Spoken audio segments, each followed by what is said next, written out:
Gracias, presidenta.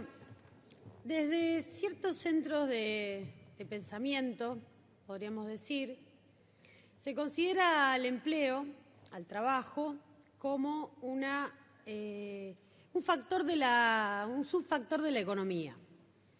Y como es un subfactor de la economía, lo presentan como una mera variable de ajuste dentro de esta cosmovisión. Y a partir de ahí comienzan a desarrollar la teoría de que entonces el trabajo es un costo, de que ese costo está muy elevado, de que las contribuciones patronales y los aportes son un impuesto. Y a partir de esa cosmovisión desarrollan las políticas de registración, ¿no? Las políticas de registración. Y empiezan con los promoción de empleo, de quita de contribuciones y aportes, con la promoción de empleo, de quita de sanciones, de multas y de penalidades, etcétera, etcétera. Sobre esta teoría se caracteriza el problema del trabajo no registrado de esta manera y se avanza en estas propuestas, ¿no? Ahora, a lo largo del tiempo, podemos decir, a lo largo de este corto tiempo de la democracia, lo que ha pasado con estas teorías es que cada vez que aparecen y se implementan, el trabajo no registrado, la subocupación, el desempleo y la pobreza aumentan. Es decir, como teoría laxa, puede ser que le cierre. Ahora, cuando la vamos a implementar en la realidad, esas teorías fracasan. Además de clarificar una vez más, porque lo he dicho 1000 veces en este recinto y en tantos otros lugares, que por favor dejemos de decir y de concebir que los aportes patronales son un impuesto cuando configuran salario diferido del trabajador y la trabajadora. Salario diferido, que lo ha dicho así, por ejemplo, permítanme decirlo, porque hoy acá se va a derogar varios artículos de la Ley 24.013.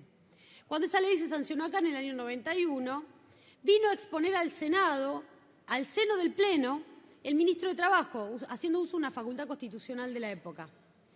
Y en esa explicación clarificó, al crear la 24.013, esta ley de empleo que acá se pretende derogar, que se deje de llamar impuesto al trabajo a las contribuciones y aportes, puesto que configuran salario del trabajador. Y cuando uno toca el salario del trabajador, indebidamente está haciendo una apropiación indebida de haberes, que conste.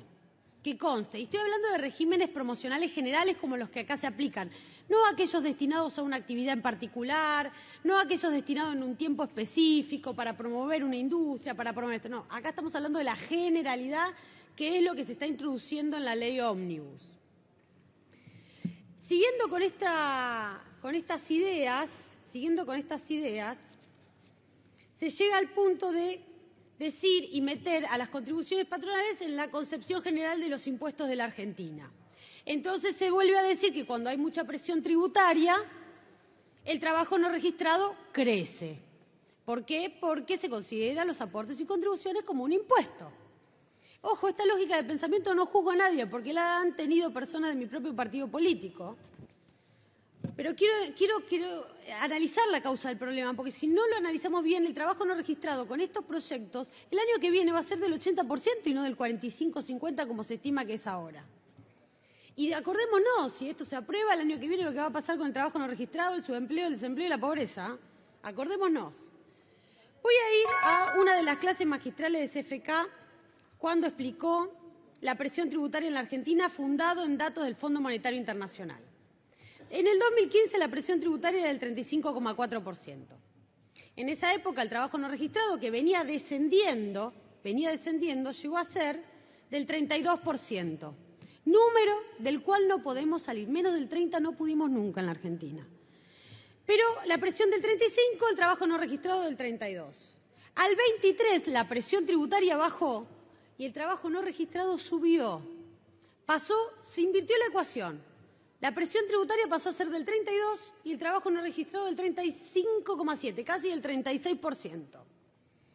Y esto mismo se puede observar y se volvió a observar, vamos un poco más para atrás, por ejemplo, cuando asume Néstor Kirchner, el trabajo no registrado era del 50%. Termina Cristina con el 32%, como ya lo dije, con el 32%.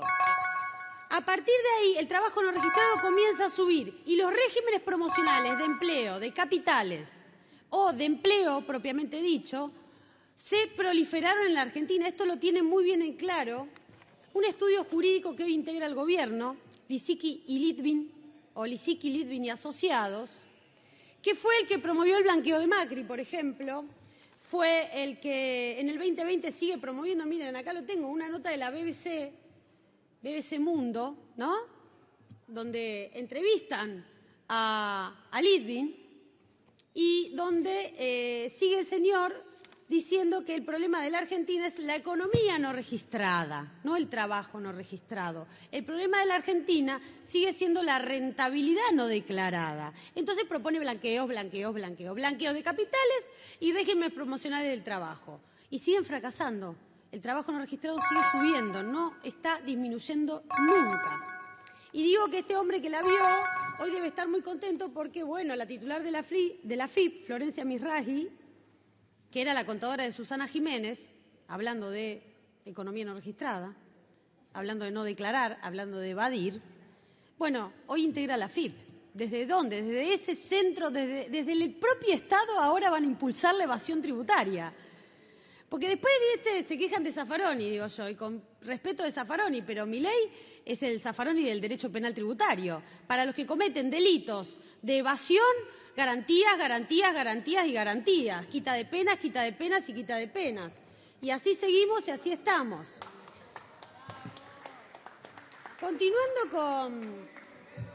con estos ejemplos, el señor Litvin, el rey del blanqueo, hablaba de que la economía no registrada en la Argentina tiene una curva paralela con el trabajo no registrado. Diputada, le pido que vayamos cerrando. Sí, cómo no, Presidenta. Voy a terminar con un ejemplo.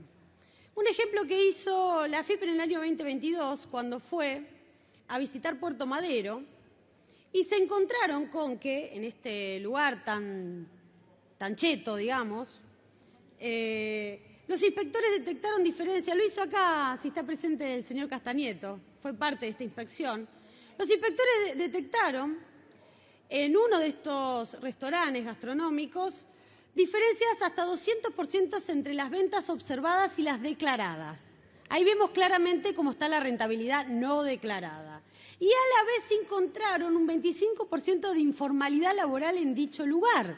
Es decir, tenemos que terminar el chamullo de que el trabajo sale caro y empezar a analizar de verdad el problema, que tenemos una economía no declarada, Diputada, que en términos generales la economía es una sola, Presidenta, y en términos generales es la que lleva a este arrastre. Entonces, si del 2003 al 2015 hubo más derechos, hubo más trabajo, hubo más impuestos, hubo más industria, no se destruyó ningún puesto de trabajo, ¿por qué aplicamos las recetas inversas que han fracasado históricamente en la sociedad?